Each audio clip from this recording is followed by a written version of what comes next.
Okay, as a lifelong Swiftie, I did not want to have to make this video, and I resisted when everything was first happening with MAGA, because I was like, I'm not going to listen to her album anyway. It doesn't matter. Swifties are racist.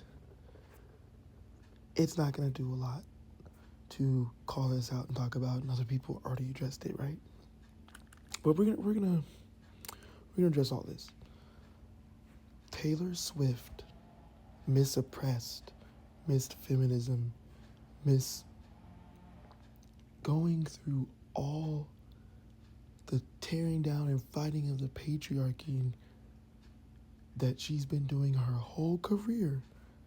This woman who was a beacon of, even though we're oppressed, even though she's a billionaire, she's a win in some regard for all women because of everything she has and represents and is able to, sustain as a woman. It means a lot, right? You do a whole MAGA rollout. She did a whole MAGA rollout. She was hanging out with MAGA. She has friends that are MAGA. Then you find out that the MAGA friends are the ones that introduce her to Travis Kelce. She does the rollout for her album and announces her album by going on the same podcast where Trump had been a guest on. These are the same guys that interviewed the Israel president. These are the guys who are clearly racist, clearly sexist, clearly misogynistic, all this stuff, empowering white supremacy, and Taylor Swift takes her rich, self-sustaining, powerful woman behind up to this podcast with her man to talk about their relationship and talk about other things and then talk about her new album. It was her press run. It was a white supremacy press run for the album. At that point, she became an open tool for white supremacy. She already was, and showing that she was prior, but at that point, she broke bread with them. That's their biggest podcast ever. She made them so much money from that podcast, and she used it to pay them back for meeting Travis, essentially, and it made it a whole rollout, and her man are up there yakking it up, having a good old time on this podcast, knowing that they're supporting white supremacy and Nazism. The life of a showgirl. Yeah, okay. We always knew, the people that knew always knew that this album was being built up to be a white supremacy album. On top of Taylor never doing enough, and on top of Taylor being dead as night, even though she said, go vote for Kamala. After this, has said nothing about these topics, has done nothing, has not spoken out. Travis Kelce couldn't even say that he didn't support Trump, even though the man has done nothing but talk crazy about his girlfriend and drag her through the mud and all these heinous, disgusting things. And then they get married, and Trump congratulates them openly in front of the world after treating her and talking about her like that. No response from Taylor. No disavowing that. No, don't do that because we are not, no. And then during that whole rollout and all of this, he does like a deal with American Eagle, who just had that whole white supremacy eugenics ad with goddamn Sydney Sweeney, who they're probably all friends, who is they are openly fascist. They are supporting white supremacy and empowering white supremacy. Taylor Swift has been a white supremacy tool and supporter this entire arc. She always has to a degree, but like at this point, she threw it all away because she knew what was going to happen. She's comfortable and she picked her side. So the album was always going to be this. It was built up to be this. Are we surprised that it's not good? Are we surprised it sounds uninspired? Are we surprised that the lyrics aren't as good?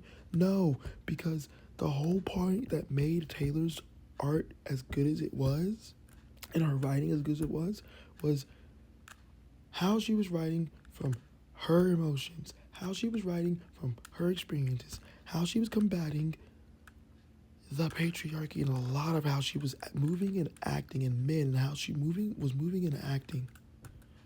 She's doing the exact opposite of that. And I think it's very, the timing is very, like, ironic because TTPD, which is going to be kind of a hot take for people, I am a day one Swiftie. TTPD was her, like, apology and giving the old country Taylor fans that like the meld of her being country and all the other genres. Like, that was her apology and back to form from that. Her pen on that album was great. The sound of that album was great because that was the first time in a long time where she went back to having that country sound melded in with the synth pop sound that she added more back in and other stuff. And it was insane. I think that album is great more than other people.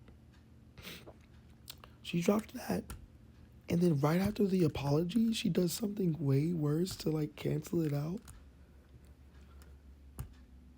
Swifties, you're empowering this. You empowered this because you don't hold her accountable for anything. You don't call her out for the things that she does. When she was dating Matt Healy, who was also an open racist. Again, these were issues. She also wasn't making good music for a very long time. At a certain point, I had a drop off when I had my issues with her albums that you could critique her with, and everybody was just acting like it was amazing.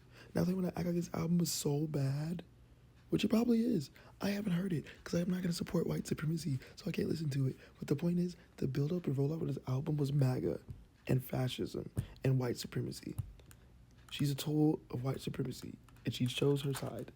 And of course, she had songs that are leaning more toward pick me because she's openly showing you that she decided to be a pick me for Nazis.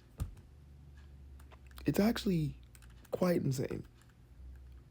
But the point is, can we stop acting like we're surprised when she did a whole rollout that people had called out besides Swifties and Swifties have ignored, and they act like she's not adding or doing anything bad?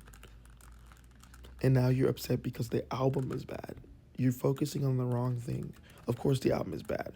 Right-wing people suck at art. Right-wing geared art sucks. Because what does art come from and what is it for?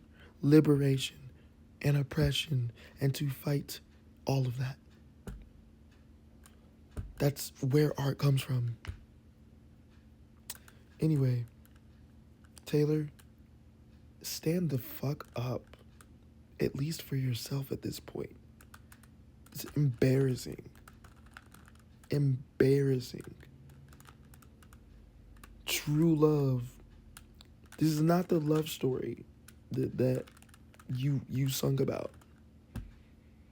You're not supposed to be compromise everything you are, all of your values, and kneel to fascism for the love of your life. A joke. A joke.